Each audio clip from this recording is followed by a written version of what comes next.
A while ago, I received an email from a lady whom I had never met.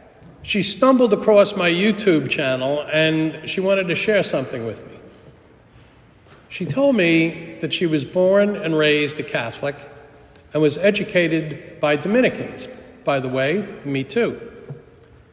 But she had left the faith when she was young, and she ended up joining the United Church of Christ. And then feeling called to do something more, she entered the seminary and was ordained a minister, and eventually served as a pastor. And she retired a few years ago. My life, she wrote, has offered some very interesting and at times challenging experiences. At 72, she said, I have arrived at the point which begs for spiritual re-examination and exploration. And then she went on to describe how excited she was about Pope Francis, a man that she called a shining example of leadership and love, providing much needed light for my life. And for reasons that she couldn't even explain, she felt herself kind of drawn back to the faith that had formed her, and which had played such an important role in her life. You don't get emails like that every day, especially from people you don't know. So I wrote her back and I told her I'd be praying for her on her journey, wherever that may lead. And I wasn't sure that I would ever hear back from her again. But several weeks after that exchange, I did. And she wrote to tell me that she had gone to Mass on that Ash Wednesday. And the desire to reconnect with her faith was growing, and that she had made an appointment to talk with a parish priest. And after decades away from the Catholic Church, she wanted to come home. I thought about that woman and her journey when I was reading this weekend's gospel, because it's a story about another woman's journey. It is a story very much about conversion. And like so many conversions, it is brought about because of thirst. And even though it is Jesus who asked for the drink of water, ironically, it is the woman who is really thirsty. And isn't that true for all of us? We are all, in a sense, that woman at the well. We thirst. We thirst for love or mercy or understanding. We thirst for justice or peace. Our throats are parched by indifference and selfishness and cruelty. We feel ourselves spiritually dry. We thirst for a wholeness. We thirst for grace. And when we find it, like the woman at the well, not in ordinary water from a deep cistern, but we find it from Jesus. Among other things, this episode illustrates a reoccurring theme that happens in all of the Gospels. Encountering Jesus changes everything.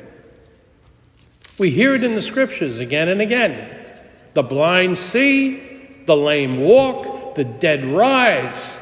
The sinner is forgiven. A woman who just wanted to get some water finds her whole life is transformed. And so a conversion begins. And it is not a one-time event. It is the journey of a lifetime. Conversion is part of our own Lenten story. During this time, we are seeking to be something better than we were. 2.5 weeks ago, as a sign of that, we were all marked with ashes. And we joined Jesus in the desert. And now we spend the time looking more closely at who we really are. What have we become? What do we pray to be? And in our own deserts, we thirst.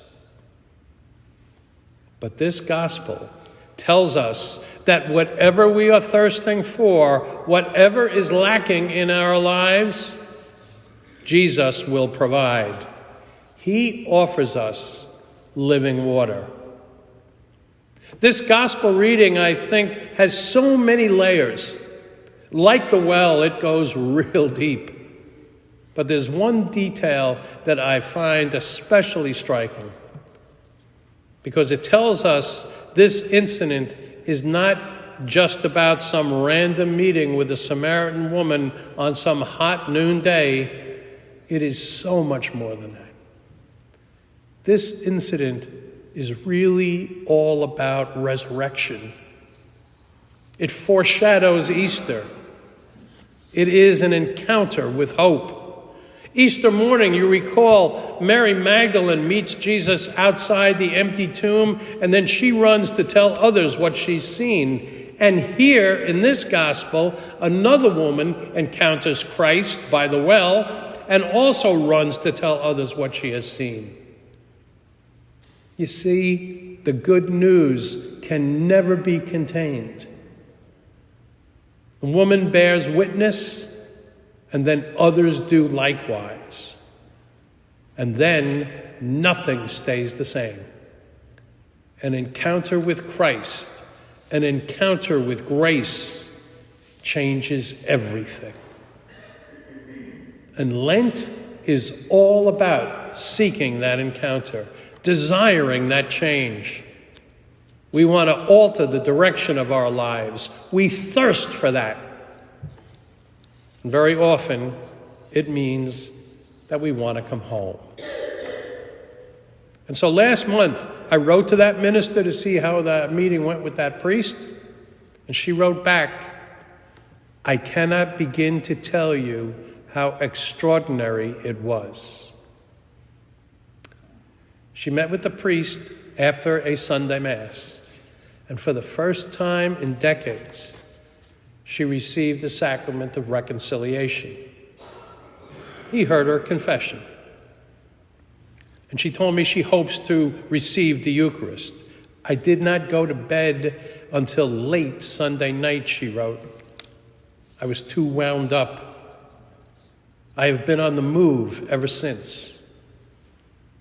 And I imagine that woman at the well felt exactly the same way.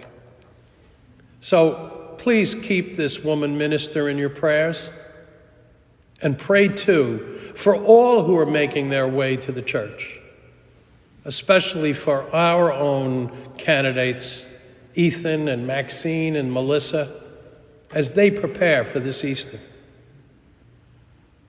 And please remember that we are all here because we thirst. We are all here because we are each on our own journey of conversion. Because that's the journey of Lent. That is the journey of these 40 days. But it is also the journey of a lifetime. And may that journey draw us all closer to Christ, because an encounter with the Christ changes everything.